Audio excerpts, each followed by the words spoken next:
Hello dear বাচ্চা, কেমন আছো? আশা করি প্রত্যেকে ভীষণ ভালো আছো। আজকে একটা নতুন চ্যাপ্টার শুরু করব, যে চ্যাপ্টারটার নাম হচ্ছে ত্রিকোণমিতি, কোণের পরিমাপের ধারণা।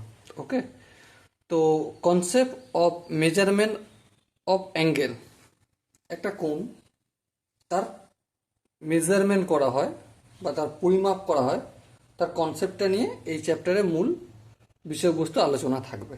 ওকে, সো প্রথমেই থ্যাংক ইউ তোমাকে, যে তুমি ভিডিওটা দেখছো এবং চ্যানেলটা সাবস্ক্রাইব করেছো। ওকে, তো চলো শুরু করছি আজকের সেশন। দেখো, ট্রাইগোনোমেট্রি চ্যাপ্টার নাম কি? ট্রাইগোনোমেট্রি।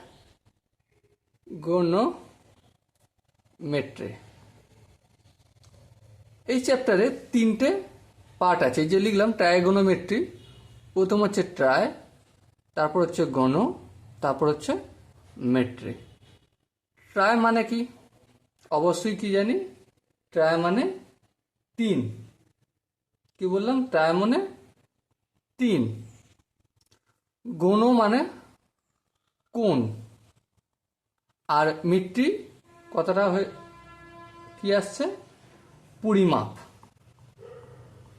পরিমাপ, তিন কোণের পরিমাপ। এবার একটা কথা বলো, যে তিন কোণের পরিমাপ আমরা কার পাই? কোন ফিগার বা কোন ডায়াগ্রামে তিনটে কোণ থাকে? অবশ্যই ত্রিভুজের থাকে। দেখো, ত্রিভুজের তিনটে বাহু দ্বারা সীমাবদ্ধ সমতলিক ক্ষেত্রকে ত্রিভুজ বলে, তাই না? তাহলে এই একটা বাহু, এই একটা বাহু, আর এই একটা বাহু। ওকে, এবার লক্ষ্য করো, এখানে একটা কোণ সৃষ্টি হয়েছে, এখানে একটা কোণ সৃষ্টি হয়েছে, আর এখানে একটা কোণ সৃষ্টি হয়েছে। সো এই যে ত্রিভুজের তিনটে কোণ, এই তিনটে কোণের পরিমাপের বিষয়বস্তুই মেনলি বা প্রধানত ত্রিকোণমিতিতে শিখবো আমরা, বা এই পার্টে আমরা শিখব। ওকে, এবার লক্ষ্য করো, কোনো একটা কোণ শুরু হয়, তো সাপোজ মনে করো এই শুরু হলো, এটাকে যখন মেজারমেন্ট করা হবে, ঘড়ির কাঁটা কোন দিকে ঘোরে? এদিকে ঘোরে, তাই তো? কিন্তু এখানে যখন মেজারমেন্ট করা শুরু হবে, অ্যান্টি ক্লকওয়াইজ শুরু হবে। কি অনুযায়ী? ঘড়ির কাঁটার বিপরীত দিকে শুরু হয়। ওকে, যেমন ধরো, প্রথমে এই যেতে যেতে এখানটায় আসলো কি 90 ডিগ্রি, তারপর এখান পর্যন্ত আসলো 90 + 90 180 ডিগ্রি, এখান পর্যন্ত আসলো +90 270, আর এখান পর্যন্ত ফের রিটার্ন চলে আসলো 360 ডিগ্রি। ঠিক আছে, এবার ব্যাপার হচ্ছে, এই যে এখান পর্যন্ত গেল 90 ডিগ্রি হলো, এর মানেটা হচ্ছে +90 ডিগ্রি। +90 ডিগ্রি মানে কি? এটা ঘড়ির কাঁটার বিপরীত দিকে ঘুরেছে। ওকে, এটা আমাদের কি কোণ? ধনাত্মক কোণ। বা এদিকে আরও 90 ডিগ্রি গেল, আমার টোটাল কত হলো? 90 + 90 ডিগ্রি = 180 ডিগ্রি। 180 ডিগ্রি মানে একটা সরল রেখা হলো। এই এখান থেকে এখান পর্যন্ত একটা কোণ তৈরি হলো। তো এই যে কোণটা হলো, এটা কত ডিগ্রি? 180 ডিগ্রি। এটা হচ্ছে ঘড়ির কাঁটার বিপরীত দিকে ঘুরেছে, এবং এটা হচ্ছে আমাদের ধনাত্মক কোণ। ওকে, আশা করি এটা বোঝা গেছে। এরপর সাপোজ মনে করো, কোনো অ্যাঙ্গেল ঘড়ির কাঁটার দিকে ঘুরছে না, তাই ঘড়ির কাঁটার বিপরীত দিকে ঘুরছে না, শুরু এখান থেকে হচ্ছে, কিন্তু এটা ঘড়ির কাঁটার দিকে ঘুরছে। ধরো এই ঘড়ির কাঁটার দিকে 90 ডিগ্রি আসলো, তো এটা কি হবে? -90 ডিগ্রি। ওকে, এটাকে কি ধরনের কোণ বলা হবে? ঋণাত্মক কোণ। ওকে, তাহলে মোটামুটি কোণ দু রকমের হয়, একটা হচ্ছে ধনাত্মক কোণ, আর একটা হচ্ছে ঋণাত্মক কোণ। ধনাত্মক কোণ আমরা কোনটা বলি?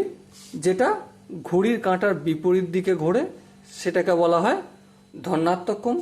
আর ঋণাত্মক কোণটাকে বলি যেটা বিপরীত দিকে ঘোরে, ঘড়ির কাঁটার দিকে ঘুরছে, সেটাকে কি বলছি, ঋণাত্মক কোণ। আর এর আগে এই -90, -45 ডিগ্রি সব মাইনাস থাকবে। ওকে, সো আশা করি এখানটা কারো বুঝতে অসুবিধা হয়নি। এরপর আমরা এই যে কোণ, এই ডিগ্রি বললাম, কোণের পরিমাপের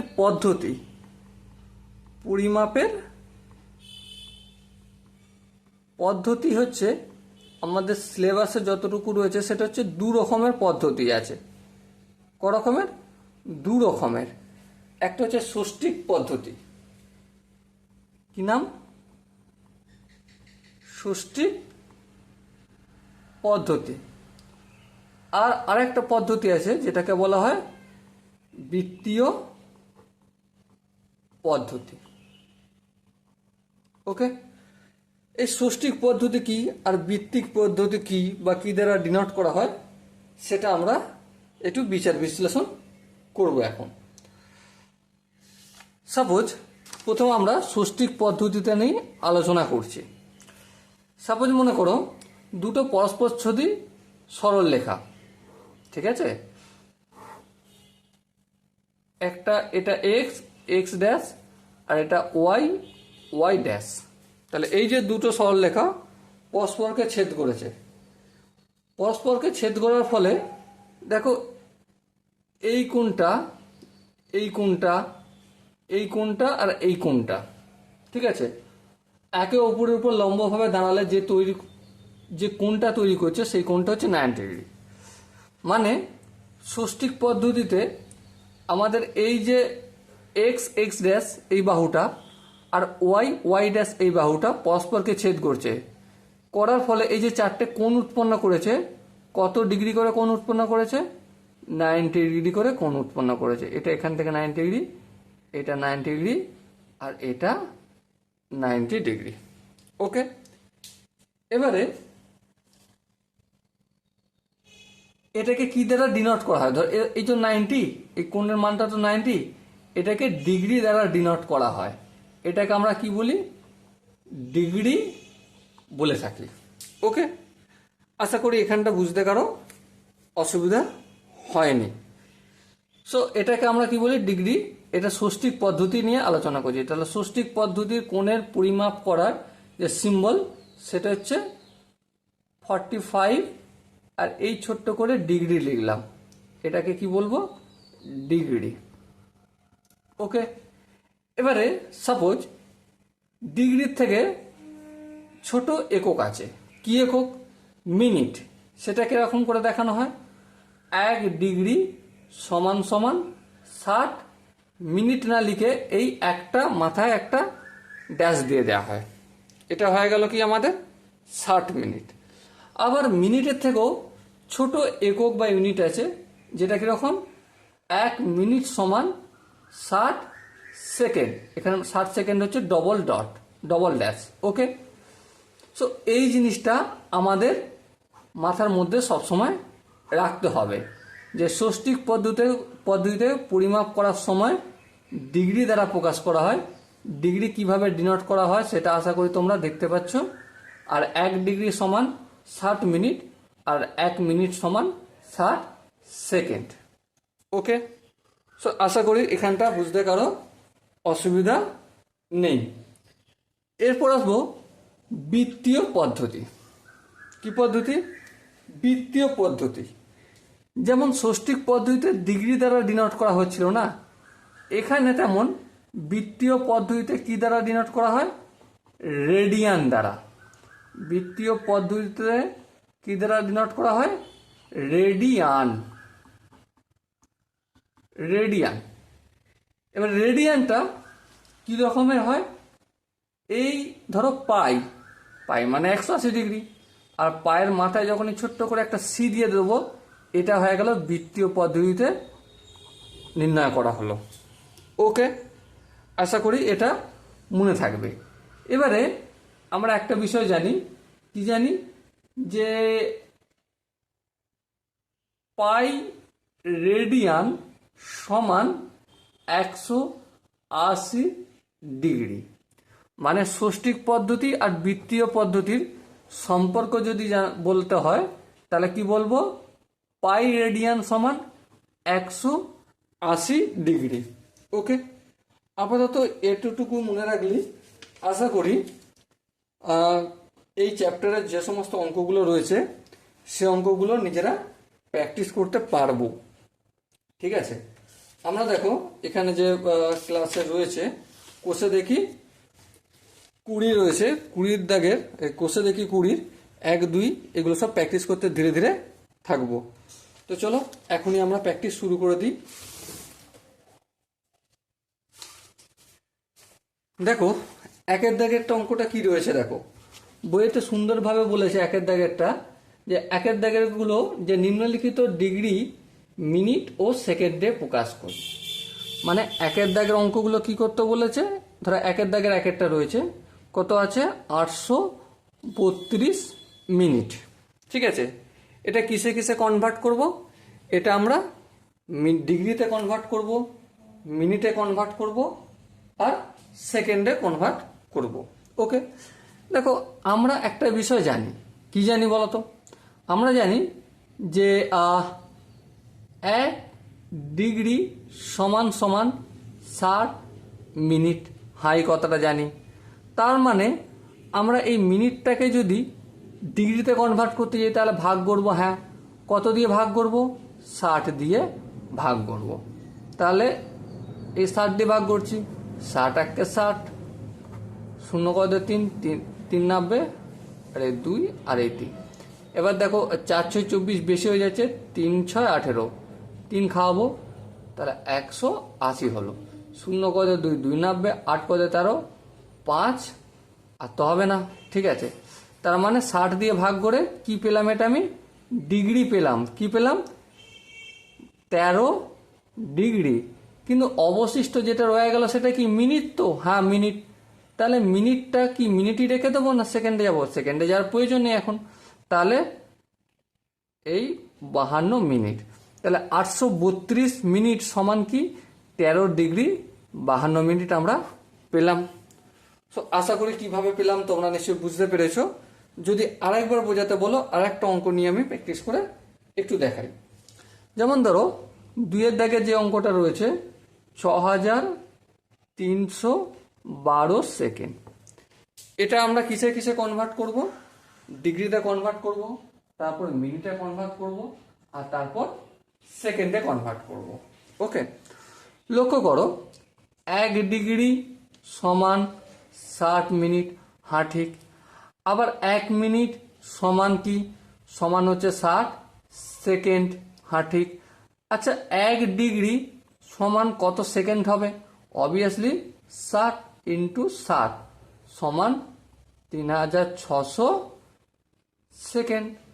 তাহলে 1 ডিগ্রি 3600 সেকেন্ড যদি, তাহলে এই 6332 সেকেন্ডটা কত ডিগ্রি হয়, সিম্পলভাবে আমরা ভাগ করে দেবো, 6312কে ভাগ করবো 3600 দিয়ে। দেখো 3600 দুগুণে কত হয়, 3600 দুগুণে 7200 হয়ে যায়, তাই না? তাহলে বেশি হয়ে যেত, তাহলে একই খাবে, তাহলে 1 খাওয়ালাম, এই 3 6 00 হলো। 0 কদে 2, 2 90, 0 কদে 1, 1 90, 6 কদে 13, 7, 3 1 4, 4 কদে 6, 2 দিতে, তাহলে ডিগ্রি কত বেরোলো, 1 বেরোলো, তাহলে 1 ডিগ্রি বের হলো। কিন্তু এটা কি রয়ে গেছে, সেকেন্ডই রয়ে গেছে, তাই তো? এবার সেকেন্ড থেকে মিনিটে যেতে গেলে কি করতে হবে, দেখো 1 মিনিট সমান 60 সেকেন্ড, তার মানে 60 দিয়ে ভাগ করবো, আমি 60 দিয়ে ভাগ করি, ভাগ করলে কি দাঁড়াবে, 4 6 24, 5 আচ্ছা 4 খাওয়াবো প্রথমে, তাই তো? হ্যাঁ, 4কে 60 দিয়ে গুণ করলে 240 হলো, 0 কদে 1, 1 নামলো, 4 কদে 7, 3 নামলো, এই 2। এবার দেখো 5 6 30, 300 হলো, 1 2, তাহলে কত বেরোলো আমার, 45 মিনিট। তাহলে 45 মিনিটটা এখানে লিখবো। আর কত সেকেন্ড অবশিষ্ট রয়ে গেল, 12 সেকেন্ডটা অবশিষ্ট আমার রয়েই গেল, এটা রেখে দিলাম। সো আশা করি 1 2 অঙ্কটা করার পর 3 দাগেরটা তোমাদের করতে খুব একটা প্রবলেম হবে বলে তো আমার মনে হচ্ছে না। তো ডেফিনেটলি তোমরা প্র্যাকটিস করবে, ভিডিওটা পজ করে তারপর আমার সাথে মিলিয়ে নিও। চলো 3-এর দাগেরটাও করতে শুরু করি। 3-এর দাগেরটা কি রয়েছে দেখো, 375 সেকেন্ড। দেখো এটা 375 রয়েছে। আমরা নর্মালি কি জানি যে 1 ডিগ্রি সমান 60 মিনিট, আবার 1 মিনিট সমান 60 সেকেন্ড। হ্যাঁ ঠিক। আবার কি জানি 1 ডিগ্রি সমান 3600 সেকেন্ড। এটাই তো আমরা জানি। হ্যাঁ জানি, ঠিক। এবার একটা কথা বলো, এখানে কত সেকেন্ড রয়েছে? 375 সেকেন্ড। তাহলে এটাকে কি আমরা ভগ্নাংশে যদি না যাই তাহলে কি কোনোদিন ডিগ্রিতে নিয়ে যেতে পারবো? নিয়ে যেতে পারবো না। তাহলে এখানে ডিগ্রি যাওয়ার প্রয়োজন নেই, কিন্তু একটা জিনিস হতে পারে, সেকেন্ড থেকে মিনিটে যেতে পারবো। তাহলে সেকেন্ড থেকে মিনিটে যেতে গেলে কি করতে হয়? অবভিয়াসলি 375কে ভাগ করবো 60 দিয়ে। তাহলে 60 দিয়ে যদি ভাগ করি, 6 যদি এখানে খায় তাহলে 360 হবে। হ্যাঁ ঠিক। এবার 0 কদে 5 1, 5 90, 6 কদে 7 1। তাহলে কত মিনিট হলো? 6 মিনিট। 6 মিনিট হলো। আর কত সেকেন্ড অবশিষ্ট রয়ে গেল? 15 সেকেন্ড অবশিষ্ট রয়ে গেল। এটা আমার এখানে 15 সেকেন্ডটা লিখে দিতে হবে। সো আশা করি তোমাদের 3-এর দাগের অঙ্কটা বুঝতে খুব একটা অসুবিধা হয়নি। চলো এরপর আমি নেক্সট 4-এরটা করবো। 4-এরটা কারো কারো একটু ডাউট বা একটু ভয় লাগতে পারে যে দাদা এই অঙ্কটা আমি করব কি করে। ঠিক আছে, চলো আমি খুব আসানির সাথে চেষ্টা করব দেখানো। কি লেখা আছে? 27.1 ডিগ্রি, তাই তো? আচ্ছা, নর্মালি আমরা কি জানি 2.2 এই কথাটার মানে হচ্ছে 2 + 2/3। হ্যাঁ ঠিক, এই কথাটার মানে এটাই। তাহলে আমি 27.1 ডিগ্রিটাকে এভাবে লিখতে কি পারি? 27 ডিগ্রি প্লাস 1/2 ডিগ্রি। হ্যাঁ লিখতে পারি, কোনো অসুবিধা নেই। এবার আমরা এই ডিগ্রিটা ভগ্নাংশে আছে না? হ্যাঁ ভগ্নাংশে আছে। এটাকে আমি ভগ্নাংশে রাখবো না, এটাকে আমি কি করবো? একটা পূর্ণ নাম্বারে নিয়ে যাব। তাহলে আমরা নর্মালি কি জানি? 1 ডিগ্রি সমান কি জানি? বলো বলো। 60 মিনিট জানি, তাই তো? তাহলে হাফ ডিগ্রি সমান কি হবে? হাফ ডিগ্রি সমান অবভিয়াসলি 60/2 মিনিট, মানে 30 মিনিট হয়ে গেল। তাহলে এখানটা কি লিখবো? এই 30 মিনিট লিখবো। তাহলে 27.1 ডিগ্রি সমান কত হলো? 27 ডিগ্রি আর এই 30 মিনিট। ওকে। আচ্ছা, এখানে একটু আমি ভুল করলাম। কি ভুল করলাম? কোশ্চেনে ছিল 1/12, কিন্তু আমি এখানে 1/2 করেছি। থাক, এটা এখানে একটা আলাদা অঙ্ক হিসেবে থাক। অপোজিট একটা অঙ্ক করে নিই, 27.1 ডিগ্রি। একইভাবে করব 27 ডিগ্রি প্লাস 1/12 ডিগ্রি। হ্যাঁ ঠিক। আচ্ছা, 1 ডিগ্রি সমান কি জানি? 60 মিনিট। 1/12 ডিগ্রি সমান কি? 60 গুণিতক 1/12 মিনিট। এবারে 12 5 12 60। তাহলে কত আসলো? 5 5, 5 মিনিট আসলো। তাহলে 27 ডিগ্রি প্লাস 1/2 ডিগ্রি, 1/12 ডিগ্রি মানে কত হলো? 5 মিনিট হলো। তাহলে টোটাল কত এসে দাঁড়ালো? 27 ডিগ্রি 5 মিনিট। তো আশা করি 4 অঙ্কটা বুঝতে কোনো জায়গায় অসুবিধা হয়নি। চলো এরপর আমরা নেক্সট অর্থাৎ 5-এর দাগের অঙ্কটা করব। 5-এর দাগের অঙ্কটা কি বলেছে ধ্যান দিয়ে দেখো। বলেছে যে 72.04 ডিগ্রি, এটা বলেছে। আচ্ছা, আমরা 72.04কে এভাবে লিখতে পারি, 72 প্লাস 0.04 লিখতে পারি কি? হ্যাঁ। তাহলে এটাকে আমি এভাবে লিখতে পারি যে 72 ডিগ্রি প্লাস 0.04 ডিগ্রি। হ্যাঁ ঠিক। এবারে ডিগ্রিকে মিনিটে নিয়ে গেলে কি করি বলো? ডিগ্রিকে মিনিটে নিয়ে গেলে 1 ডিগ্রি সমান 60 মিনিট, 60 দিয়ে গুণ করি। আর মিনিট থেকে ডিগ্রিতে আসতে গেলে 60 দিয়ে ভাগ করি। হ্যাঁ ঠিক। তাহলে এখানে এই ভগ্নাংশটা আমি রাখবো না, মানে পয়েন্টটাকে হটাতে গেলে আমাকে কি করতে হবে? 0.04কে আমি 60 দিয়ে গুণ করে দেবো। এবার দেখো 4 6 কত হবে, 24 হবে। একটা শূন্য এখানে, কটার আগে দশমিক হবে, একটা দুটো। দেখো দুটো দুটো দশমিকের পর দুটো সংখ্যা আছে, তাই দুটোর আগে দশমিক, তাহলে এই এখানে দশমিক বসলো। তাহলে এত কি হলো, মিনিট আসলো। তাহলে এই 72 ডিগ্রি প্লাস 0.04 ডিগ্রি সমান আমি কি লিখতে পারি, 2.4 মিনিট। হ্যাঁ, 2.4 মিনিট আমি লিখতে পারি। কিন্তু এখানেও দেখো দশমিক রয়ে গেছে, তাই না? তাহলে এটাকে আমি এভাবে লিখতে পারি, 72 degree plus 2 minute plus 0.4 minute. এবার এই 0.4 মিনিটটাকে 1 মিনিট সমান কত সেকেন্ড, 60 সেকেন্ড। তাহলে এই 0.4কে আমি যদি 60 দিয়ে গুণ করে দিই, কি পেয়ে যাবো বলো? অবভিয়াসলি 4 × 24, 2 × 10 = 24। এই শূন্য এখানে হলো। এবার কটার আগে দশমিক আছে, একটার আগে, তাই এখানে দশমিক হয়ে এই জিরোটা আউট হয়ে গেল। তাহলে কত আসলো, 24 সেকেন্ড আসলো, তাই না? কারণ এটা সেকেন্ডে কনভার্ট করছি। তাহলে কি এসে দাঁড়ালো, 72 ডিগ্রি প্লাস 2 মিনিট প্লাস এটা কত আমার, 24 সেকেন্ড। তাহলে এটাকে যদি লিখতে যাই, কি এসে দাঁড়াবে, যে 72 ডিগ্রি 2 মিনিট আর হচ্ছে 24 সেকেন্ড। ওকে, এটা হবে আমার আনসার। সো ডিয়ার স্টুডেন্ট, আশা করি একের দাগের সমস্ত অঙ্কগুলো তোমরা নিজেরাই করতে পেরেছো। যদি কোনো জায়গায় ডাউট থাকে তো কমেন্টে জানাবে। এরপর আমি 2 এর দাগেরগুলো একটু প্র্যাকটিস করার চেষ্টা করব।